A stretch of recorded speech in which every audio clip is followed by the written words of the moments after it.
Hello বন্ধুরা, কেমন আছো তোমরা সবাই? আশা করি তোমরা সবাই ভালো আছো। ভগবানের কৃপায় যে যেখানে আছো ভালো থেকো, সুস্থ থেকো, এই কামনাই করি। মামনের মনের কথাতে তোমাদের সকলকে সুস্বাগতম।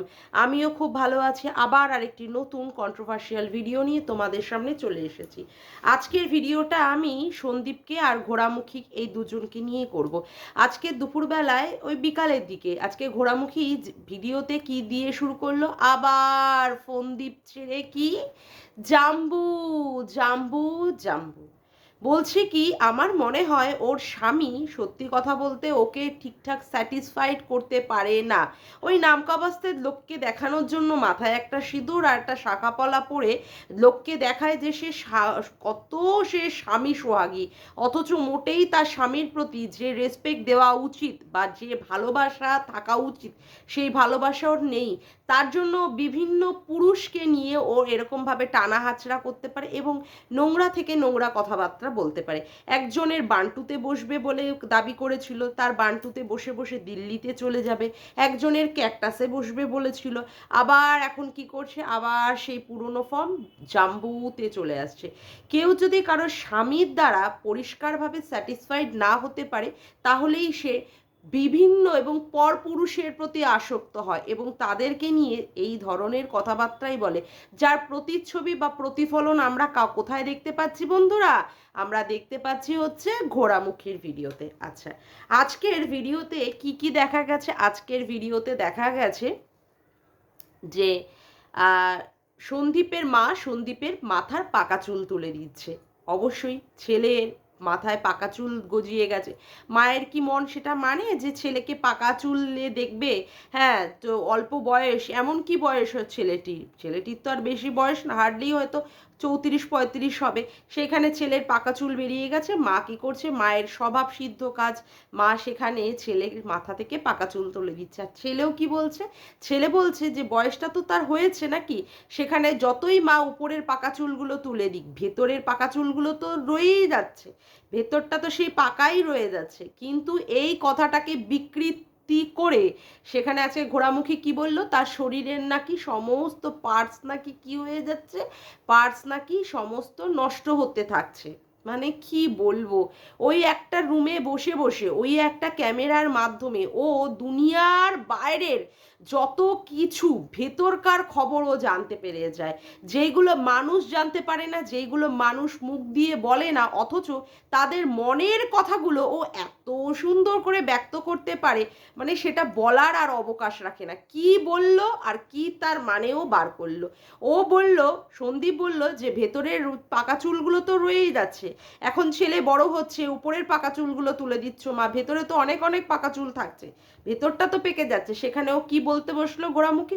বলতে বসলো যে ওর শরীরের নাকি বিভিন্ন পার্টস নাকি আস্তে আস্তে নষ্ট হয়ে যাচ্ছে, তাহলে তার কি করে বিয়ে হবে? মানে এই মহিলা ওই একটা রুমে বসে, মানে গডনগরের ওই একটা রুমে বসে বসে সে বিভিন্ন পুরুষকে বিভিন্নভাবে মলেস্ট করে যাচ্ছে, বিভিন্নভাবে, যেইগুলো মানে আমরা দেখতে পাচ্ছি না বা জানতে পারছি না, বা কেউ মনের মুখ দিয়ে কথাই বলতে পারে না যেইগুলো নিয়ে, অথচ সে কি করে? সে তার অতি কথন আর অতি রঞ্জিত করার চক্করে সেইগুলোকে এত বেশি করে করে রং মশলা মিশিয়ে সেইগুলো এমনভাবে অতিরঞ্জিতভাবে মানুষের থালায় পরিবেশন করে যেইগুলো একদমই গ্রহণযোগ্য হয়ে ওঠে না। আর কি বলবো, বিভিন্ন মানুষকে বিভিন্নভাবে মলেস্ট করে, বিভিন্ন মানুষকে। কোথায় ও দেখতে পেয়েছে কার বাড়িতে নাকি যৌবনের এডিট হচ্ছে, বাপরে বাপ, কার ঘরে কখন নাকি যৌবনের এডিট হয় সেটাও গডনগরের ওই ঘরটার মধ্যে বসে বসে ও দেখতে পেয়ে যায়। তারপরে আবার কি করছে, কার বাচ্চাকে কে শিখিয়ে দিচ্ছে এসি কেনার কথা, এসিটাও লোকের কাছ থেকে চেয়ে নেওয়ার কথা। বাচ্চার মুখ দিয়ে যখন বেরিয়েছে এসি লাগবে, বাচ্চা বলেছে এসি কিনতে হবে, সেখানে কি বাচ্চাকে নাকি শিখিয়ে দিয়েছে। মানে ও জানতে পেরে গেছে, ও তো সব সময় আগে থেকে অ্যাডভান্স জানতে পেরে যায়, মানে বাচ্চাকে ওর বাবা ঠাকুমা ঠাকুরদাদা কি শিখিয়ে দিচ্ছে যে অন ক্যামেরা হলে সেটা বলবি, ও আগে থেকে জানতে পেরে যায়। আদৌ বলেছে কিনা, নাকি বাচ্চা এমনি হয়তো অন্য একটা সময় হয়তো খেলতে খেলতে বাচ্চার মনে হয়েছে।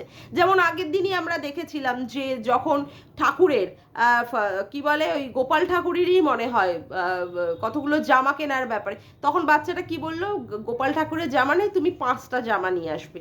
এই যে বাচ্চাটার মুখ দিয়ে যে এই ধরনের কথাবার্তা, বাচ্চা বাচ্চা সুলভ কথাবার্তা কখন কি বলে ফেলে সেটাও মনে হয় বাচ্চার শিখিয়ে দেয়। যেহেতু আজকে এসির কথাটা বলে ফেলেছে সেই জন্যই ওরা আগে থেকে বাচ্চাটাকে নাকি শিখিয়ে দিয়েছে। মানে এর এত অতিরিক্ত অতি কথন, মানে যেইগুলো মানে মানুষ ভাবতেই পারে না যে এইগুলো আবার কখন আমি বললাম বা কখন বাচ্চাকে শিখিয়ে দিলাম বা কোন সময় এটা এই এই ধরনের কথা আমি পাবলিক করলাম। কিন্তু এই মানুষটা বসে বসে মানুষের মুখ দেখে, মানুষের ফেস দেখে তার ভেতরকার অন্তর্নিহিত কথাগুলো এত সুন্দরভাবে বুঝে ফেলে আর এত সুন্দরভাবে তার ভিডিওতে ব্যক্ত করতে পারে, এর মতো ব্যক্ত করার ক্ষমতা আর ওয়াইটিতে কারোর নেই, কারোর নেই।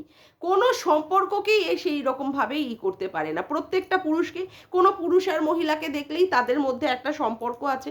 সন্দীপ আর সীমাদির মধ্যে একটা সম্পর্ক আছে, সেখানে তাদের মধ্যে নোংরা সম্পর্ক। কোনো ভাসুর আর ভাইয়ের বউয়ের মধ্যে সেটাও নোংরা সম্পর্ক, মানে যেগুলো মানে আমরা ভাবতেই পারি না। আর যে কথাগুলো মানুষে ব্যক্তই করেনি যে এই ধরনের কথা, সেইগুলো ও মন থেকে বানিয়ে গড়িয়ে নিয়ে সেইগুলোকে অতিরঞ্জিত করে করে পরিবেশন করতে থাকে।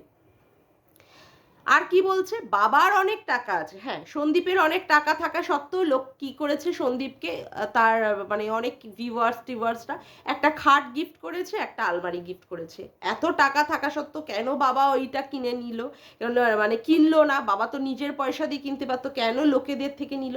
বলছে তুই এই প্রশ্নটা গামলাকে করতে পারতিস না, যে গামলা কেন আজকে যে খাটে বাচ্চাটা শুতো সেই খাটটাকে কেন খুলে নিয়ে গেল, সেটাকে কেন ল্যাটাদীপ্ত আর তার শরীরের মানে কি আর বলবো, শরীর গরম করবে, খাট গরমের সাথে সাথে তাদের নিজেদের শরীর গরম করবে বলে তার জন্য খুলে নিয়ে গেল?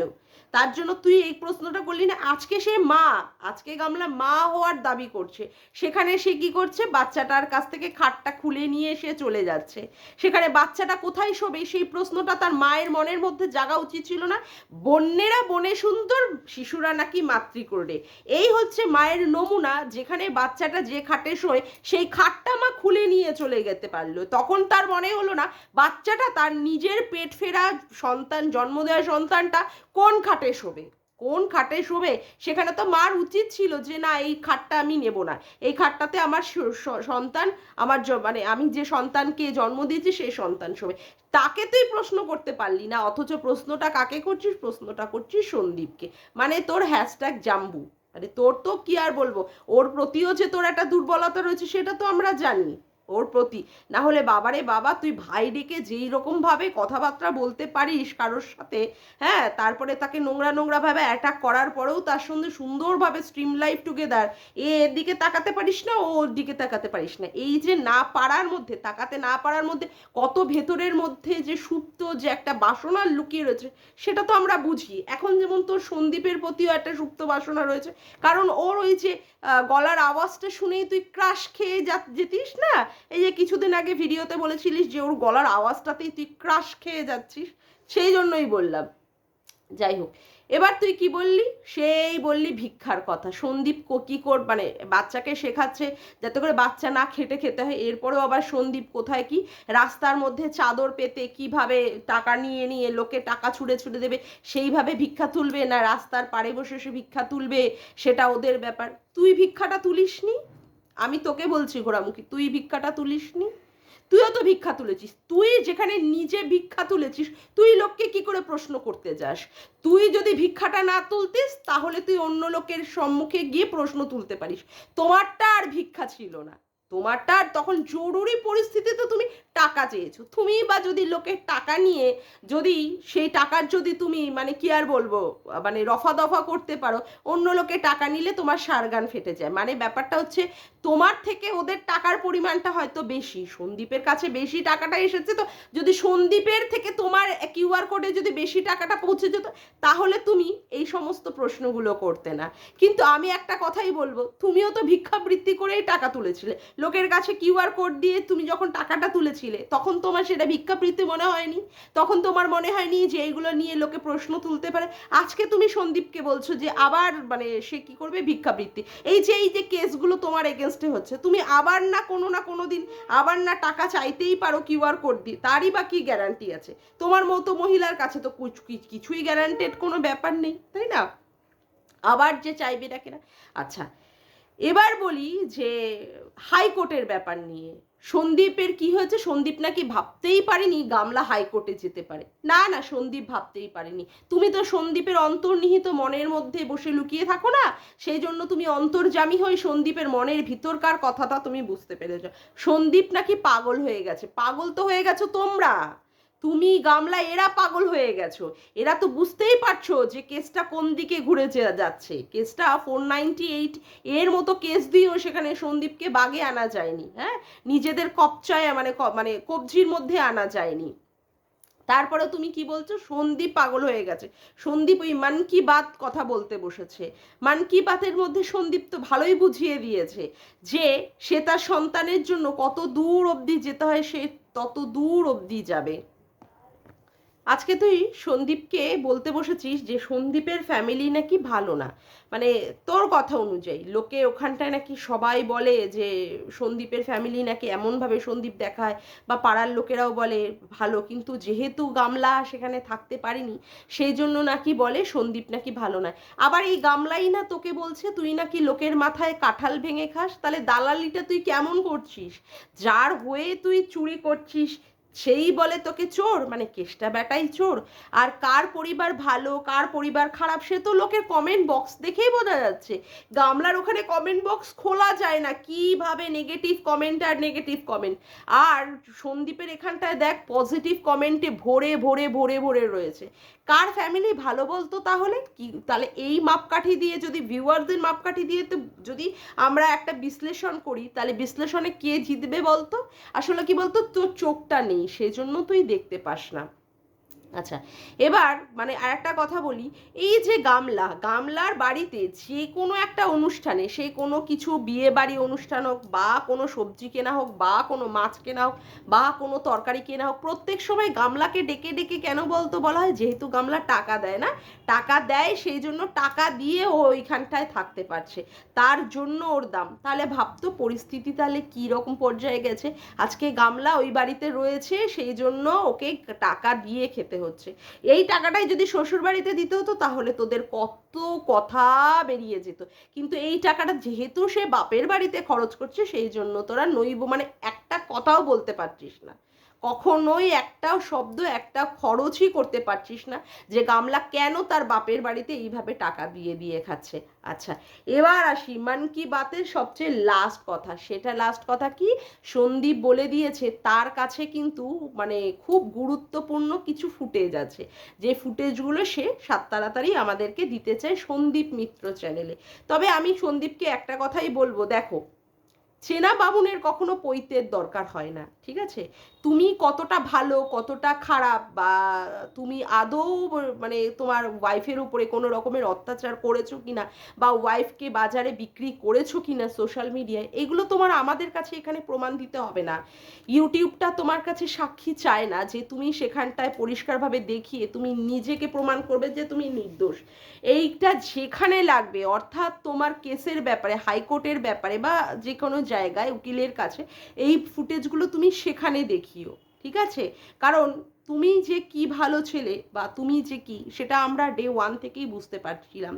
আজকে তুমি যে ভিডিওটা, যে 4 মিনিটের একটা লাইভ করে তুমি লোককে বুঝিয়ে দিয়েছিলে যে তোমার উপরেই অত্যাচারটা হচ্ছে, সেখানে তুমি বাচ্চাটাকে নিয়ে একটা সেফ সাইডে রয়েছো, যেটা আজকেও দীপ্তিদি তার ভিডিওতে রিভিল করেছেন। প্রথমে দীপ্তিদিও তোমাকে ভুল বুঝেছিলেন, তারপর থেকে দীপ্তিদি যেটা বুঝলেন যে না তুমিই সঠিক, সেখানে তিনি গামলার হয়ে যে ভিডিওগুলো করছিলেন সেটা তার অন্যায় হয়েছে, এবং সাথে সাথে তিনি নিজেকে রেকটিফাই করে নিয়ে আবার তিনি তোমার সম্পর্কিত, তোমাকে নিয়ে পজিটিভভাবে ভিডিও বানাতে বসে গেছেন। তাহলে মানুষ বুঝতে পারছে। আর তোমার কমেন্ট বক্সটা তুমি জাস্ট একটু চেক করো, যেখানে মানুষ প্রতিনিয়ত তোমাকে সাবধান থাকতে বলেছে, তোমাকে এই ফুটেজগুলোকে যাতে করে না তুমি রিভিল করো এখনই সেইগুলোকে বলতে বলেছে, এবং তুমি যে যাতে করে এইগুলো হাইকোর্টে তুমি পেশ করো, সেটাই কিন্তু লোকে তোমাকে বলেছে। তা আমি তোমাকে একটাই কথা বলবো যে তুমি নিজেকে শান্তভাবে রাখো, এখনো পর্যন্ত যেরকমভাবে আছো তুমি সেরকমভাবেই থাকো। ইউটিউবে তোমার কোনো কিছুই ফুটেজ রিভিল করার দরকার নেই, কারণ এটা কোনো বিচারালয় নয়, এটা কোনো কোর্ট নয়। তুমি যখন হাইকোর্টে কেসটা গেছে সেইখানে তুমি তোমার উকিলের মাধ্যমে তুমি এই কথাগুলো যেগুলো তোমার কাছে রয়েছে বা তোমার কাছে ফুটেজগুলো যা যা রয়েছে তুমি অবশ্যই রিভিল করো, ঠিক আছে? আর বাচ্চার ব্যাপারে জয় কি পরাজয় সেটা তো পরের কথা। এখনই এই সমস্ত ব্যাপার নিয়ে কোনো মিষ্টি কিনে মিষ্টি খাওয়া খাই বা ওভার কনফিডেন্স হয়ে কোনো কথা আমাদের মনে হয় না বলার কোনো দরকার আছে। সে ঘোড়ামুখী যত কিছুই বলুক যে আমরা সন্দীপের তলা চাটা, আসলে কি তলা চাটার কাজটা ও খুব ভালো করে করেছিল মন্দিরার ক্ষেত্রে, মানে গামলার ক্ষেত্রে সেটা ঠিকঠাকভাবে করতে পারছে না। গামলার ক্ষেত্রে করতে পারছে না মানে দালালিটা ঠিকঠাকভাবে করতে পারছে না বলে ওদিকে মালকিন খেপে গিয়ে দালালকে আচ্ছা রামপাট দিচ্ছে, ঠিক আছে, যেটা তাকে সোশ্যাল মিডিয়ায় ভিডিওর মাধ্যমে তাকে বলতে হচ্ছে। সেই জন্যই দালাল নিজে খেপে গিয়ে পাগল হয়ে গিয়ে বকবক করতে বসেছে। ওই যে কেউ কারোর কমিউনিটিতে ঝুললেই তখন ওর মানে ভীষণ পরিমাণে সারগানে জ্বলে যায়, অথচ কেউ ও যখন ঝিলি ফিলি খিলি কে যখন তুলে দেয় ইসের ক্ষেত্রে মানে রিম্পার এগেনস্টে বলা ওই সমস্ত ক্রিয়েটারদের, তখন আর কোনো অসুবিধা হয় না। আসলে নিজেই একটা পাগল মহিলা, সব দিক থেকে একটা কোণঠাসা মহিলা, সব দিক থেকে হেরে যাওয়া মহিলা, তার জন্যই ও প্রত্যেকটা মানুষকে যাতে করে হেরে যায় সেই জিনিসটাই চায়। আর সেইগুলোই ওর ব্যর্থতাগুলোই ও কী করে লোকের উপরে ব্যর্থতাগুলো চাপিয়ে দিয়ে ও মজা পায়, এবং তার মাধ্যমেই উল্লাসের মাধ্যমেই ও কী করে ভিডিওতে এই সমস্তগুলো প্রকাশ করে করে ও কী করে আর্নিং করে। সেটা আমরা পুরো ডে ওয়ান থেকেই আমি পরিষ্কারভাবে বুঝে গেছিলাম। সুতরাং ওর মতো মহিলাকে পাত্তা দেওয়ার কোনো দরকার নেই সন্দীপ। আর একটা কথা, তুমি প্রচণ্ডভাবে মানে স্টেডি থাকো, অলওয়েজ বি স্টেডি, ঠিক আছে? কারণ কি স্টেডি লোকেরাই যেতে, তাই না? আমরা মানে খরগোশ আর কচ্ছপের সেই কাহিনীটা জানি না, সেই কাহিনীটা দিয়ে আমি আজকে শেষ করব যে ওই কাহিনীটা কিন্তু তুমি মনে রেখে সেইভাবেই আস্তে আস্তে সন্তর্পণে এগিয়ে যাও সন্দীপ। তোমার পাশে সবাই আছে এবং আমরা সবাই তোমার পাশে আছি। All the best. আজকের মতো ভিডিওটা আমি এখানেই শেষ করলাম। আমার ভিডিওটা যদি তোমাদের ভালো লেগে থাকে তবে অবশ্যই একটি লাইক করো, কমেন্ট করো আর শেয়ার করো। চ্যানেলটিকে বেশি বেশি করে সাবস্ক্রাইব করে রাখো। এরকম নতুন নতুন ভিডিও পাওয়ার জন্য অল নোটিফিকেশান বেলটিকেও অন করে রেখো। তবে আজকের মতো আসি বন্ধুরা, আবার দেখা হচ্ছে একটি নতুন ভিডিওর সাথে। Bye, tata.